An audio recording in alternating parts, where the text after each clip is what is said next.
This is a fan-generated show. If you would like to support us, please go to jamieglazov.com, and also don't forget to subscribe to our YouTube channel.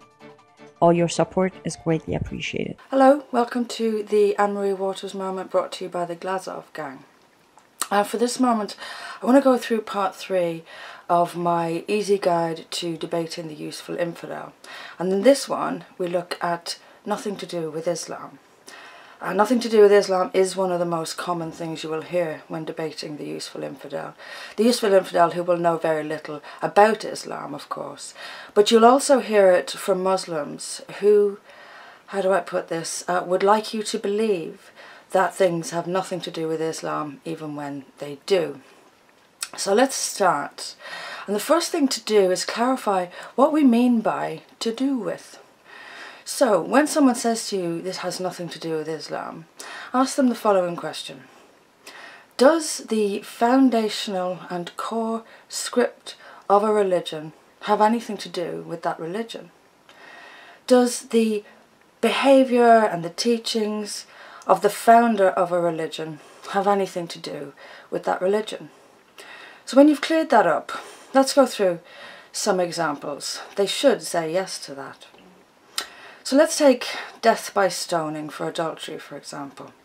I commonly hear this has nothing to do with Islam, which is strange, because it is sanctioned in the Islamic scripture by the Prophet of Islam.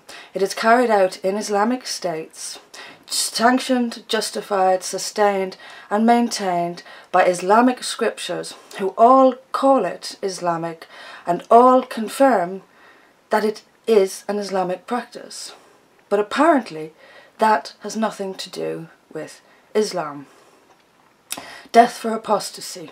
Again, it's in the Islamic scriptures, sanctioned by the Prophet of Islam, carried out in Islamic states, sustained and maintained by Islamic clerics who declare it to be Islamic, but it has nothing to do with Islam. FGM, this one you will definitely be told has nothing to do with Islam. Sorry to have to break it to you, but it does. It appears in the hadiths, it was sanctioned by the Prophet of Islam, it's in the Islamic scripture, it's carried out not by all Muslims, but where it is carried out, it is done so in the name of Islam. Islamic clerics keep it going, they sustain it, they justify it, they command and demand it. The people who do it believe they're doing it out of Islamic duty, but apparently it still has nothing to do with Islam. Child marriage, another one you'll hear, has nothing to do with Islam. Comes directly from the Islamic scripture, was carried out by the Islamic Prophet, is sanctioned by Islamic clerics, happens in Islamic societies, and any attempts to ban it, or previous attempts to ban it, have been deemed un-Islamic, and yet we're supposed to believe it has nothing to do with Islam. All of the horrible things that I've just described have everything to do with Islam. They come from Islam. They are maintained by Islam. They are practiced by Muslims. If that has nothing to do with Islam, then nothing has anything to do with Islam, which is of course what's happening here.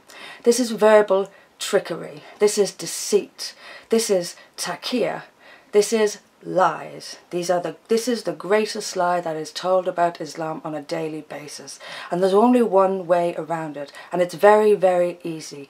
Learn some of the scriptures. You don't need to be a theologian, you don't need to spend years studying, you just need to know the basics, and I've just given them to you. Child marriage, FGM, death for apostasy, wife beating, death by stoning, Islamic scripture, sustained by Islamic clerics, carried out in Islamic countries, all in the name of Islam. It has everything to do with Islam. This is a lie. The person who tells you that child marriage has nothing to do with Islam is lying. You win. That's it. Debate over. That's it from part 3. I'll be back soon with, but white men rape people, so what's the problem? In the meantime, keep supporting the Glazov Gang at jamieglazov.com, and I'll see you next time.